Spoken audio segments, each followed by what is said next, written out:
Last week, the Fourth Curtain podcast posted an hour-long interview with Christopher Barret. Chris has been with Bungie for over 20 years, working on all of Bungie's Halo games before becoming the art director for Destiny, and then the game director for Destiny 2 Forsaken, and today, the game director for the upcoming Marathon reboots. Now, as a heads up, there's not much hard information revealed about Marathon here. It's a very conversational interview that spans much of Chris's personal life and career with Bungie since podcast hosts Alexander, Serapian, and Aaron Mariquin have known Chris for some time. Again, apologies if I'm killing their names. And it's dated back to the days of Myth. Now, if you want to hear the entire thing, we've actually linked it in the description below. It's a great conversation piece, guys. It gives us insights on who Christopher is and some of the inner workings of game development. Now, 9 minutes and 20 seconds is when the interview begins. Chris is introduced and then describes his history with Bungie. Now, 12 minutes and 5 seconds, Chris is asked about the team behind Marathon. Now, since the game's announcement, he stated that applications flooded in, resulting in Bungie's team growing anywhere between 1,500 to 2,000 people, with a healthy mix of remotes and on-site workers. Now, to clarify,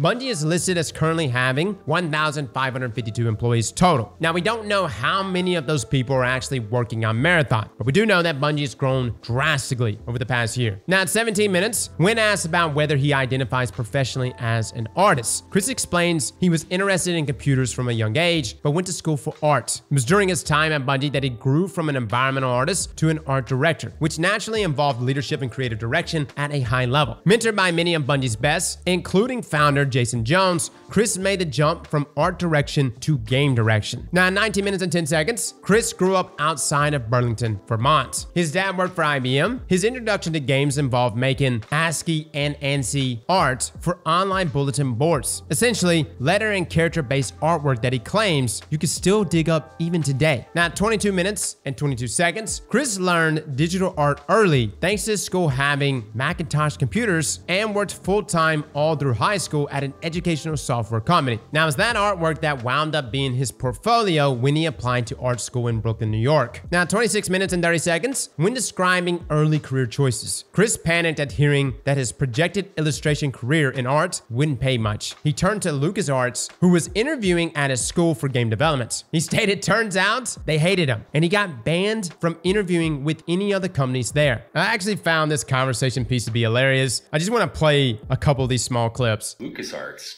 came and were interviewing students for potential jobs at LucasArts. And so I went in with my portfolio and I was so excited about games and I wanted to do all this stuff and like change how games are made. And I had all these ideas.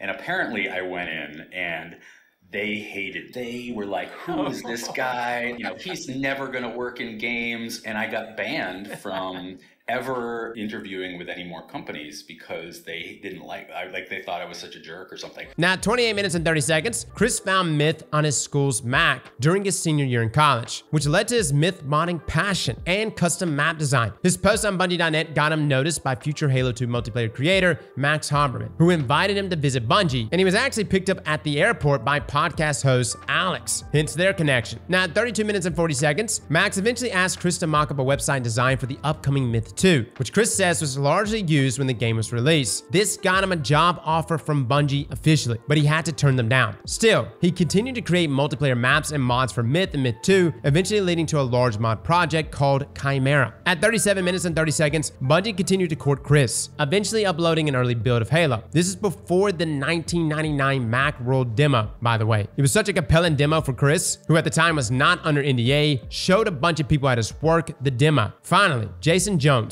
Bungie co-founder and creator of Halo and Destiny, called Chris and spoke to him for 2 hours. This sealed the deal. And this is when Chris's official Bungie journey began. Now, at 40 minutes and 30 seconds, Chris reveals he began working on Destiny with Jason in 2007, while development on Halo 3 ODST was underway. He was one of the first 3 people working on the game and did so all through its launch 7 years later. During that time, Destiny's concept shifted multiple times, including various takes on third-person fantasy and co-op games. This became Chris's first time as as an art director, and he led an incredible, best-in-the-biz team to build the artistic foundation of the Destiny franchise. The unique blend of futuristic, sci-fi, and age fantasy comes directly from Chris and his team. Now, at 44 minutes and 40 seconds, Aaron asks about the original reception for Destiny upon its 2014 release and how that evolved the studio and its relationship with Activision. For those that recall, the first year of Destiny was far from critical success. Internally, Bungie was convinced they were making the next Star Wars or Lord of the Rings, but their failure to deliver the expected Halo-esque campaign was met with a muted response that Chris and his peers took pretty hard. From there, it was a matter of accepting feedback and honing the elements of Destiny that didn't resonate with people, moving away from the messy launch that Chris says was simply the game trying to be too much. Interesting take on that, right? Now, at 47 minutes and 40 seconds, Chris discusses how Vault of Glass was a turning point for many people that were lukewarm on Destiny's launch, offering an experience previously exclusive to hardcore MMOs like World of Warcraft to console shooter players for the first time. And I would say for many of us guys, Vault of Glass was the turning point. I was pretty lukewarm on Destiny at first. I literally finished the campaign and was like, is that it? It was Vault of Glass that made me stay with the game. Now, at 48 minutes and 40 seconds, Aaron recalls a perceived tension between the cultures of Activision and Bungie during the early years of Destiny, citing the expression that Activision wanted less Star Trek, more Star Wars. To this, Chris admits that Activision had final say in marketing despite Bungie controlling the IP itself. He described the resulting tension as expected and understandable. Achieving a balance between artistic and marketing interests is difficult but necessary when launching in a game. And if you remember way back when, guys, this was a problem. We saw this from Marty O'Donnell, the former audio director at Bungie. He worked on Halo and Destiny, and these are guys that are extremely artistic, right? But he was extremely upset when the Destiny trailer in 2013 dropped and it was Activision's trailer, not Bungie. Literally tweeting out, quote, "I'm so proud of everything that Bungie team has created and produced. The trailer was made by Activision marketing, not Bungie." This was a sore spot for him. Now, it appears Chris here understood the tension, but this didn't keep him from continuing to work on Destiny 2. Marty O'Donnell, though, soon parted ways soon after this. That's a video for another time. At 52 minutes and 21 seconds, Alex asks whether early versions of Destiny ever saw the light of day, but Chris says that the 4-player and 3rd-person versions of the game were only proof of concepts. It was a presentation with Joe Staten where Chris initially pitched the concept at a GDC event in 2013. You can actually see this right here. Now, I actually want to play a few clips of this if you don't mind.